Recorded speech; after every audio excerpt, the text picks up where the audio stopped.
Subaru's Performante. Hello and welcome to Overdrive. I am Soini Dutt. There is no debate on the fact that India is big on SUVs. In fact, the debate only arises when you have to decide which powertrain suits best for your pocket. So we decided to pit a petrol-powered SUV against a diesel, against a hybrid, and also against an electric one. Take a look. Hatchbacks still rule the roost. Sub-4 meter SUV pretenders, well, they continue to offer great value.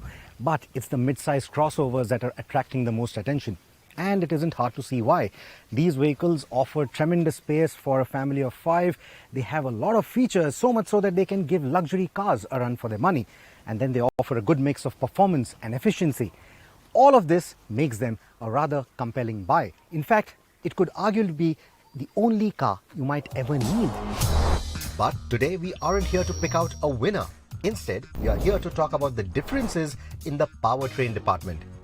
Because for the first time ever, this segment now has a diesel, a petrol hybrid, and an all-electric to choose from.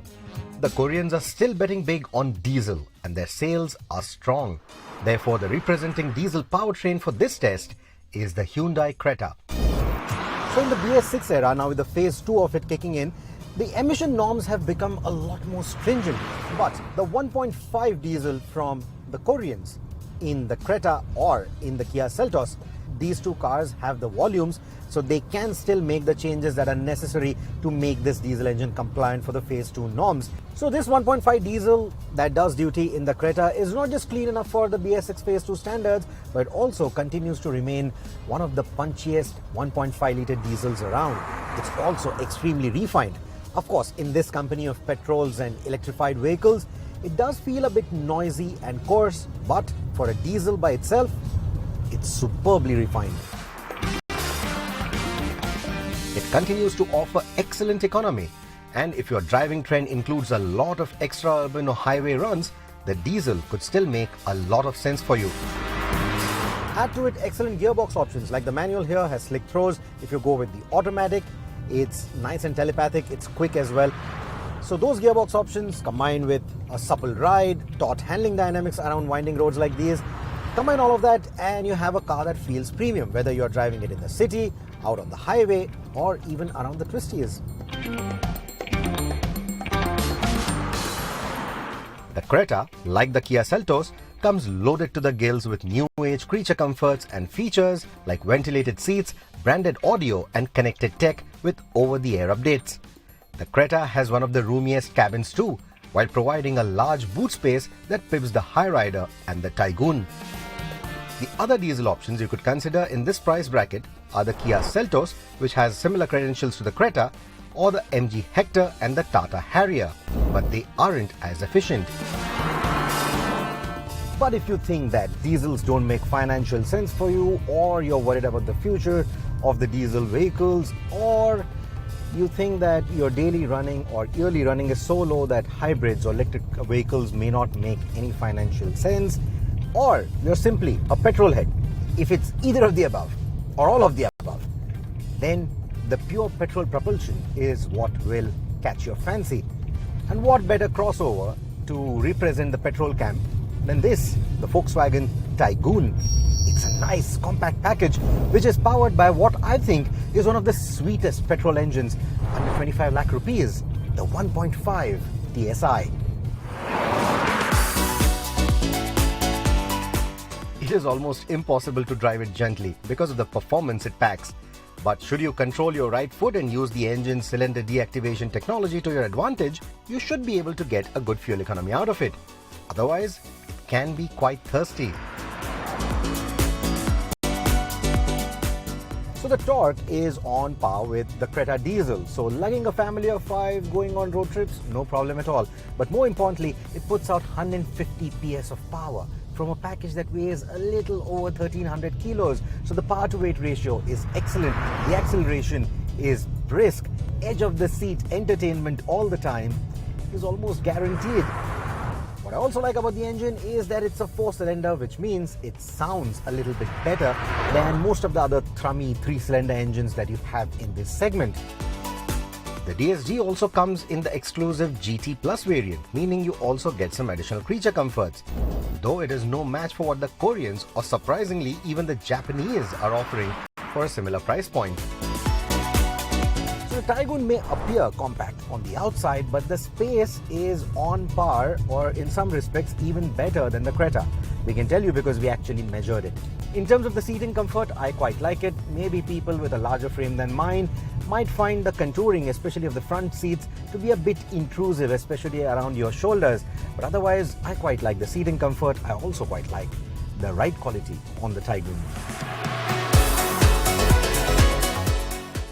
You could also choose the Kushaq with similar engine and credentials, or you could go with the smaller 1-litre engine of the Kushaq or the Taigun. But despite being of a smaller displacement, it is thirstier than the 1.5 and certainly not as much fun to drive.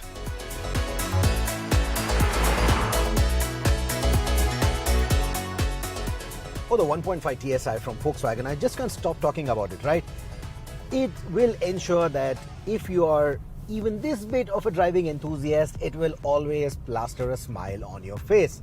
But don't shun the electrics. We've just about scratched the surface on this story. On the other side of this break, we will bring hybrids and EVs into the mix and tell you all about our findings. Stay with us, you're watching Overdrive. Canara Bank presents Canara Premium Payroll Account. Free term insurance and instant overdraft facility. Avail unique advantages and benefits. Experience the best. Discover a world of banking possibilities with Canara Bank API Banking. You deserve the best. Canara Bank, together we can. I am heat.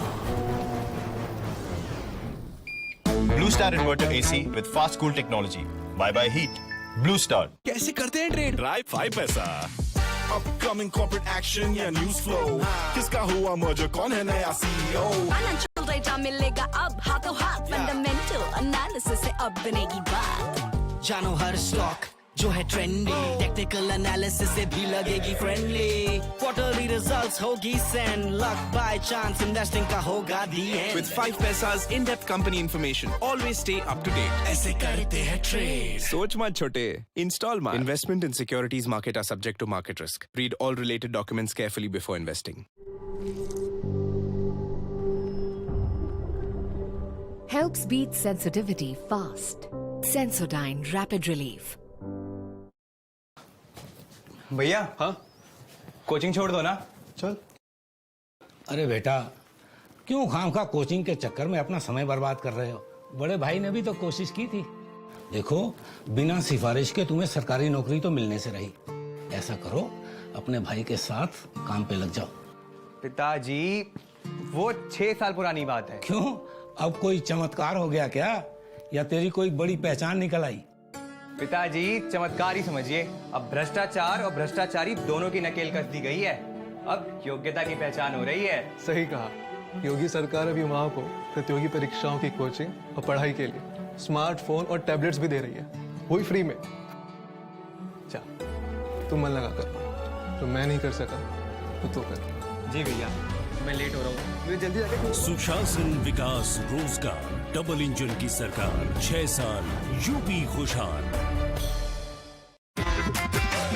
हमारी प्रार्थना होगी स्वीकार. Z-Black Premium Agarbatti and Dhoop, official prayer partner, Delhi Capitals. एक है जमीन मेरी, एक है मौका मेरा. इसमें सब लगाऊंगा. अपने इरादों से मजबूत एक घर बनाऊंगा. भिजवाना सिर्फ अल्ट्राटेक ही. अल्ट्राटेक ही क्यों? आप ही ने तो कहा था कि घर जिंदगी में सिर्फ एक ही बार बनता है. घर एक, मौका एक, इसलिए सीमेंट भी देश का number 1. UltraTech, India's number 1 cement.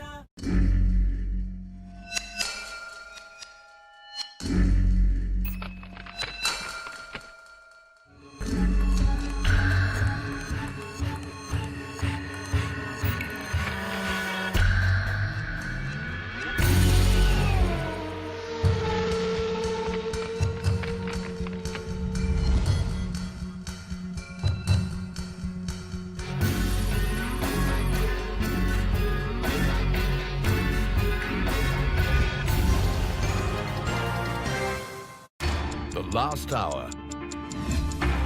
Anything can happen between the bells.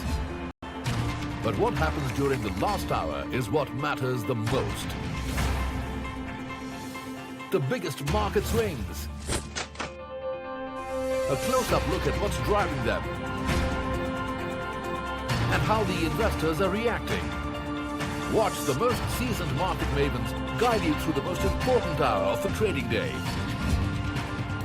NSE Closing Bell. At these times, only on CNBC-TV18 and CNBC-TV18.com. Brought to you by Big Bold Beautiful Nissan Magnite. Welcome back. You're with us on Overdrive. Now, we brought together a petrol, diesel, electric and hybrid SUV together to tell you which one is the most economical. And now it's time for us to bring in the MG ZS EV and the Toyota Hyryder into the mix and to tell you all about our findings. For the 1.5 TSI from Volkswagen, I just can't stop talking about it, right? It will ensure that if you are even this bit of a driving enthusiast, it will always plaster a smile on your face. But don't shun the electrics. With their instantaneous torque and the subsequent acceleration that they provide, it's something that you need to experience. It's something that is addictive even in this class. In fact, this car will always ensure that it still gives you more laughs than something like the Nexon EV. The price premium it charges over the Nexon or any of the crossovers you see here will make you frown.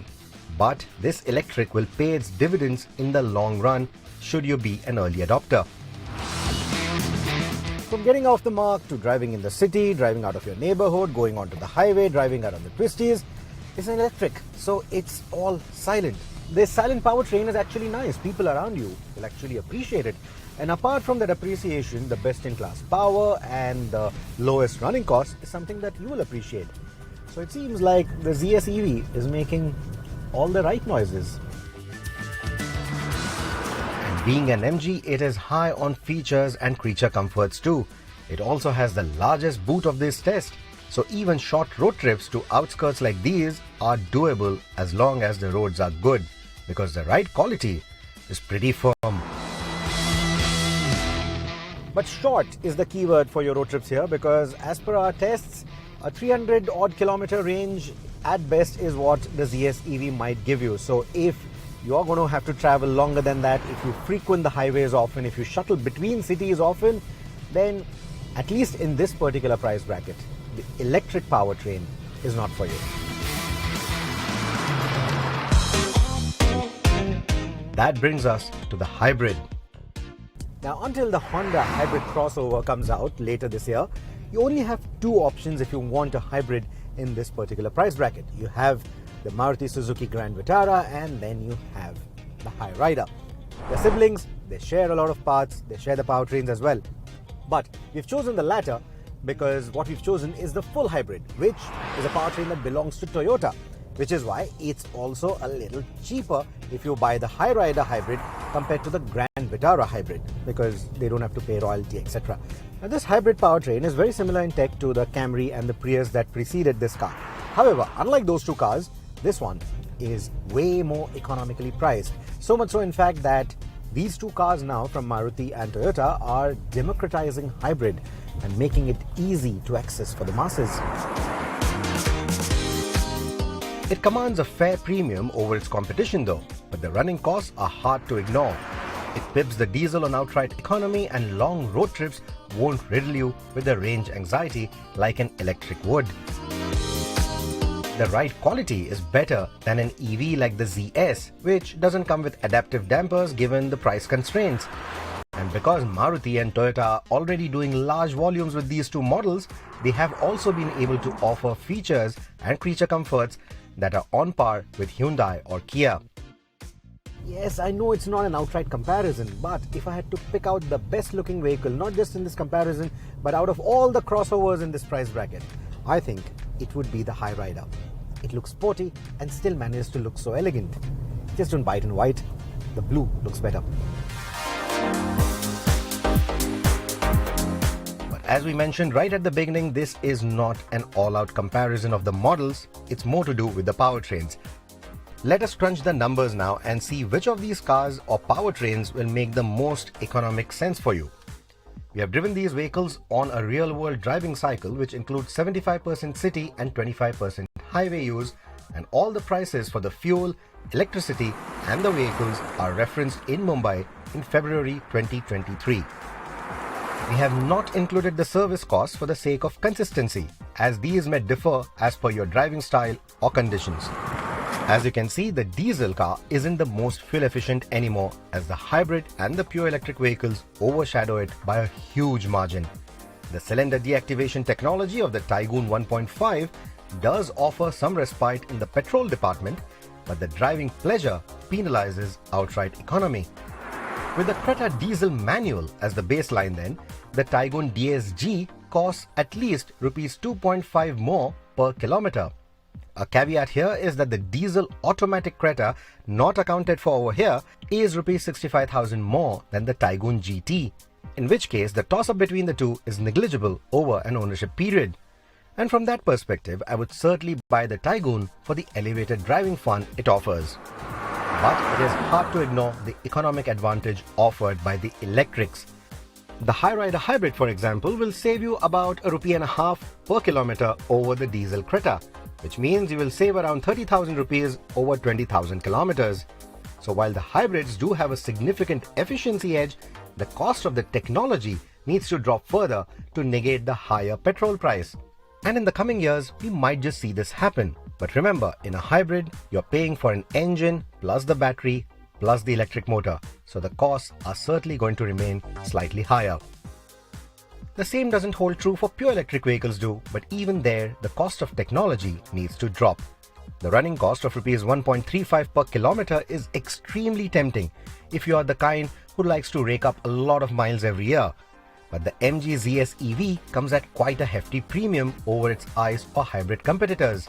And the limited range and the long charging times are deterrents for those wanting to cover long distances in a day. Advancements in battery technology aims to make long range and low cost possible in the near future though.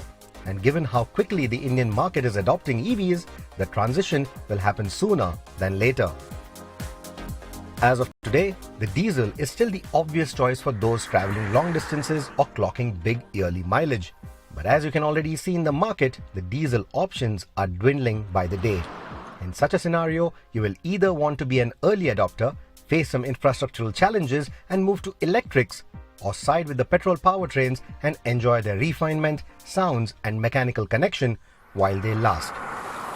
Or if you'd ask me, I would simply choose a hybrid in the current scenario and get the best of all the worlds. So if I had to pick out a car out of these four, it would be the hybrid, either the Toyota Hyrider or the Maruti Suzuki Grand Vitara, whichever you prefer in terms of the styling. Hope you found that video useful. We have broadly tried to touch upon every topic on this debate. Let us know what you think of this story on our YouTube channel in the comments section.